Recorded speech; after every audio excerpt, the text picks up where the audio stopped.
Hello everybody, welcome you all to mission competition and सभी को good morning. And जिन जिन का भी कल 67वीं का जो रिज़ल्ट आया है उसमें जिन जिन का भी हो गया उनको सबसे पहले कॉन्ग्रेचुलेशंस एंड बहुत बहुत बधाई हो। मेंस में लग जाइए और अब जो लगभग मोटा मोटी 35-40 दिन का अब समय रह रहा है तो पूरा पूरा यूटिलाइज़ कीजिए और जो भी आपके सेक्टर्स बच रहे हैं, जो रह रहे हैं, उनको कवर अप कीजिए। समय ज़्यादा नहीं रह गया क्योंकि अब ज़्यादा खुशी में भी आने का समय नहीं है और टाइम लेने का भी समय नहीं है। ठीक है, आप लोगों को अगर पता था कि आप लोग आ रहे हो रेस में, आप लोग मेंस की तैयारी कर रहे होगे, मेंस में आप लोग रेस में आ गए हो, तो ज़्यादा खुशी मत मनाइए रिज़ल्ट आने के बाद। This is just initial stage, first stage है, आपने उसको क्रॉस किया है, बहुत अच्छी बात है। थोड़ा सा सेलिब्रेट कीजिए, मिठाई उठाई खाइए, लेकिन मेंस में लग जाइए। पहली चीज़ ये है। दूसरी, मतलब आज तक की हिस्ट्री में हम लोग 66वीं को बोल रहे थे कि सबसे हाईएस्ट कट ऑफ गया है बीपीएससी के इतिहास में, मतलब उसको भी इसने बीट कर दिया। 113 कट ऑफ, 113, मतलब बीपीएससी के हिस्ट्री का तो सबसे बड़ा है ही। मैं ये मान के चल रहा हूँ शायद इंडिया में कोई भी पीसीएस हुआ होगा ना, पीसीएस के सारे इंडिया में जितने पीसीएस हुए हैं उन सारे हिस्ट्री में, इंडिया के पीसीएस के हिस्ट्री में सबसे हाईएस्ट कट ऑफ गया है ये सरासर आयोग का नाकामी है।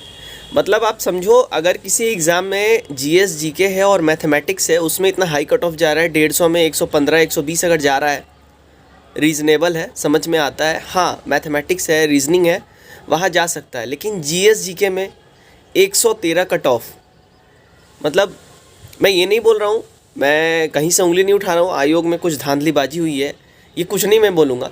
लेकिन कहीं ना कहीं मैं थोड़ा सा ये बोलूँगा कि ये जो एग्ज़ाम जो हुआ है उसका जो नेचर रहा है, आपने एग्ज़ाम आप दे के आए होंगे तो आपने जो गौर एक चीज़ किया होगा, जो एग्ज़ाम का जो नेचर रहा है वन लाइनर टाइप का नेचर रहा है।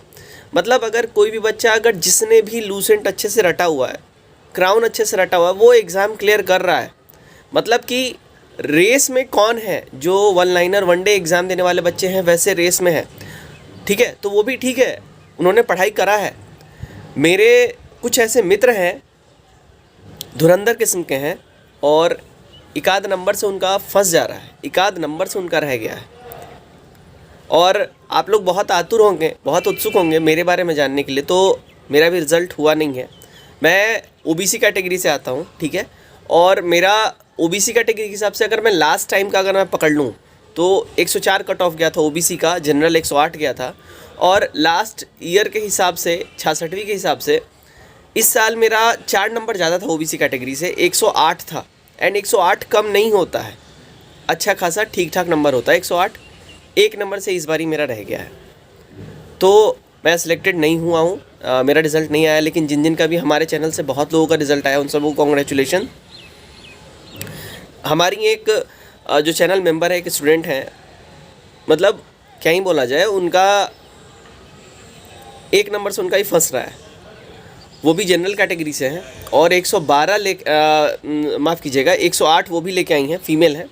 और जनरल का इस बारी कट ऑफ गया है फीमेल का 109, जितना ओबीसी का कट ऑफ गया उतना फीमेल का गया जनरल। आप सोचो क्या लेवल जा रहा है, क्या लेवल जा रहा है। अब क्वेश्चन आता है कि क्या यही ट्रेंड चलता रहेगा, क्या ऐसा मतलब पिछली बार 108 है, इस बार 113 है, अब अगला बार क्या 116 आएगा, क्या यही ट्रेंड चलता रहेगा? तो उसका आंसर है नहीं, अब ये ट्रेंड चलता नहीं रहेगा। देखिए, यहाँ पे 2-3 रीज़न्स हैं, मैं उसको थोड़ा सा आपको पॉइंट वार समझाऊंगा। पहला रीज़न है कि ओबीसी में कोई नेगेटिव मार्किंग नहीं है, सबसे पहला रीज़न। ठीक है, कोई भी नेगेटिव मार्किंग नहीं होने की वजह से ओबीसी में यहाँ पे बच्चे जो हैं मैक्सिमम से मैक्सिमम क्वेश्चन अटैम्प्ट कर रहे हैं। पहला चीज़ तो यहाँ पे ये आ जाता है। दूसरा, यहाँ पे जो क्वेश्चन उठता है कि ई ऑप्शन से ज़्यादा कुछ इफेक्ट पड़ नहीं रहा है, क्योंकि ई ऑप्शन कितना ही रहता है पूरे सवाल में, पूरे क्वेश्चन पेपर में शायद 6 से 7 ई ऑप्शंस रह रहे हैं, उससे कोई फ़र्क नहीं पड़ता है। तो जो अगर थोड़ा सा भी तरीके से पढ़ा है वो ई ऑप्शन गेस कर लेता है, वो लगा देता है। तो ये हो गया। तीसरा, बीपीएससी का एक बोलते हैं ना, एक गेसिंग नेचर का एग्ज़ाम, मतलब जो भी बच्चे तैयारी कर रहे हैं, जो इसमें तल्लीन होकर कर रहे हैं, जो सिर्फ बीपीएससी के लिए कर रहे हैं, उनको मालूम है 4 कोर सेक्टर है इसका, हिस्ट्री है, करंट अफेयर्स है, साइंस है और बिहार स्पेशल है। 4 कोर सेक्टर है। अगर 4 कोर सेक्टर को आपने क्रैक कर लिया, आप बीपीएससी क्रैक कर जाओगे प्री आराम से। सरप्राइजिंग नेचर का एग्ज़ाम इनका नहीं है। इन्होंने जो बोल दिया, जो इनका जो नेचर है, जो इनका कोर सेक्टर है, उधर से लोग एग्ज़ाम ले रहे हैं। यूपीएससी क्यों यूपीएससी है? यूपीएससी कभी स्टूडेंट्स को गेस नहीं करने देता है कि हम क्या लेंगे, या मतलब अगर इस बार हमने ज्योग्राफी के ज़्यादा क्वेश्चन दिए हैं तो ज़रूरी नहीं है अगली बार भी, नेक्स्ट एग्ज़ाम में भी, नेक्स्ट ईयर भी हम लोग ज्योग्राफी के ज़्यादा क्वेश्चन दे देंगे। नहीं, ऐसा कुछ नहीं है। उन लोगों का ये नेचर रहा है कि भाई अगर इस बार ज्योग्राफी का ज़्यादा अच्छा क्वेश्चन रहा है या ज़्यादा क्वेश्चन रहा है तो नेक्स्ट टाइम इन्वायरमेंट का ज़्यादा घुसा देंगे, करंट का ज़्यादा घुसा देंगे। That's why UPSC is UPSC. UPPCS का भी देख लीजिए आप। यूपीपीसीएस में नेगेटिव मार्किंग है पेपर, उसमें जीएस 1 के अंदर में 2 पेपर है, सी सेट का पेपर है, जीएस 1 है प्रीलिम्स में, ठीक है। पीपीएससी इस बारी जो इन्होंने बोला है कि नेगेटिव मार्किंग लेके आ रहे हैं, तो इससे जो अब जो उम्मीद है कि नहीं, इतना हाईएस्ट कट ऑफ नहीं जाएगा और जाना भी नहीं चाहिए। पहला चीज़ तो यहाँ पे ये है।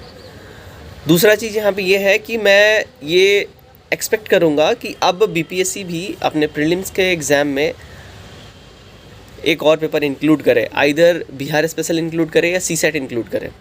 यहाँ पे देखिए, मैं किसी के साथ मैं डिस्क्रिमिनेट नहीं हो रहा हूँ, और ऐसा भी नहीं है मेरा रिज़ल्ट नहीं आया है तो मैं भड़ास निकाल रहा हूँ। नहीं, मैं हर्ट हूँ, मेरा रिज़ल्ट नहीं आया है, मैं हर्ट हूँ।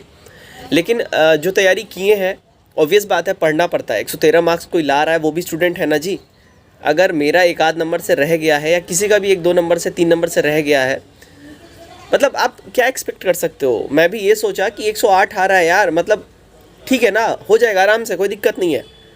कट ऑफ इस बारी 108 110 नहीं जाएगा। मैंने प्रिडिक्ट किया था 106 +2 -2, मैंने ये प्रिडिक्ट किया था। मैंने ये नहीं बोला था, मैं मेरे वीडियोज़ आप पुराने उठा के देखो, मैंने ये बोला है कि कट ऑफ जाएगा तो +2 106 +2 -2 आप कर लीजिएगा, यही कट ऑफ रहेगा। लेकिन 113 मतलब लाइक सच में 113, मेरी फीलिंग वो समझ रहे होंगे जितने बच्चे जिनका 1 नंबर से रह रहा होगा, वो सब मेरी फीलिंग समझ रहे होंगे। तो 113 लाना भी is not a easy thing, मतलब बिल्कुल आसान चीज़ नहीं है। जो ला रहे हैं उनके लिए तो भाई कॉन्ग्रेचुलेशंस और बहुत काफ़ी सारी बधाइयाँ उनको। लेकिन ये बहुत सीरियस कंसर्न है। सीरियस कंसर्न मैं इसलिए बोल रहा हूँ क्योंकि फिर यहाँ पे देखिए क्वालिटी स्टूडेंट्स नहीं मिलेंगे मेंस में, आयोग को क्वालिटी स्टूडेंट्स नहीं मिलेंगे। अब आप बोलोगे सर ये आप कैसे बोल रहे हो? देखिए, आप जो भी मेरी वीडियोस देख रहे हैं, जो भी पीसीएस के बच्चे होंगे या जो यूपीएससी की तैयारी कर रहे होंगे, मैं चैलेंज करके बोल दूंगा 113 उनका नहीं आ रहा होगा। हाँ ठीक है, कोई होगा बहुत पुराना चावल होगा, बहुत पुराने स्टूडेंट होंगे, उनको एक्सपीरियंस होगा, वो लोग ला रहे होंगे 112 113 वो लोग स्कोर माइट भी कर रहे होंगे।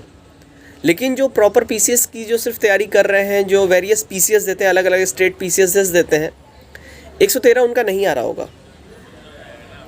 वो लोग लूसेंट बैठ के नहीं रखते हैं, वो लोग क्राउन बैठ के नहीं रखते हैं, वो लोग फैक्चुअल चीज़ें नहीं पढ़ते हैं, वो लोग प्रॉपर जो है चीज़ों को एनालाइज करके पढ़ते, तरीके से पढ़ते हैं। तो यहाँ पे मैं इसलिए बोल रहा हूँ क्योंकि देखिए स्टूडेंट वो भी हैं, स्टूडेंट वो और दूसरे भी हैं जो लूसेंट पढ़ रहे हैं, क्राउन पढ़ रहे हैं, जो दरोगा की तैयारी कर रहे हैं, वो भी स्टूडेंट हैं। उन लोग भी अपने मेहनत से ही, ये भी पढ़ने में रटने में मेहनत लगता है। लेकिन जब ये मेंस में बैठेंगे ऐसे स्टूडेंट्स जिन्होंने कभी टेक्स्ट बुक नहीं छुआ है, क्या आयोग को क्वालिटी मिलेगा मेंस में? नहीं मिलेगा, बिल्कुल नहीं मिलेगा। तो मैं ये नहीं बोल रहा हूँ इनमें उनकी कोई दोष है, यहाँ पे सीधा सीधा आयोग का दोष है। इन्होंने क्वालिटी क्वेश्चन पेपर नहीं बनाया। क्वेश्चन पेपर जो मैक्सिमम जो क्वेश्चंस थे वन लाइनर नेचर के रहे, मतलब जिन्होंने भी मतलब लाइक पढ़ लिया, गाइड बुक पढ़ लिया है, आराम से वो लोग इसको क्रैक कर रहे हैं, वन लाइनर नेचर कर रहे हैं। तो आप क्या कर रहे हो? आप पीसीएस का एग्ज़ाम ले रहे हो या दरोगा की भर्ती ले रहे हो या किसी क्लर्क की भर्ती ले रहे हो? थोड़ा सा इनको रिफॉर्म करना पड़ेगा खुद को, और आई थिंक आयोग अब इस चीज़ को लेके काफ़ी कंसर्न होगा और ये लोग रिफॉर्म करेंगे, मेरे हिसाब से करना चाहिए। बाकी पता नहीं। तो हाँ, मेरा तो इस बार रिज़ल्ट नहीं आया है, 1 नंबर से मेरा रह गया है, 108 मेरा आ रहा है, और ओबीसी यानी बीसी का जो कट ऑफ गया 109 गया है। So bad luck for me. And अब जो है तैयारी और थोड़ा देखेंगे किधर 1 आध नंबर जो लैक रह गया है, कहाँ पे रह गया है, इस पे थोड़ा सा एनालिसिस किया जाएगा। और 68th के लिए हम लोग तैयारी स्टार्ट कर रहे हैं, बैचेस स्टार्ट कर रहे हैं। मैं यही बोलूँगा कि ठीक है, बहुत हार्ट ब्रेकिंग चीज़ है, शोक में रहने का अब समय नहीं है, क्योंकि 68वीं अब आ रहा है, एक आध दिन में आ जाएगा 68वीं। तो जो कसर इधर रह गया है वो उधर निकालना है, और घबराइएगा नहीं, कट ऑफ अब इतना नहीं जाएगा, नेगेटिव मार्किंग इंक्लूड हो रहा है, और मे भी हो सकता है पेपर 2 भी इंक्लूड हो जाए। सो देखते हैं, नोटिफिकेशन आने के बाद पता चल ही जाएगा। That's it.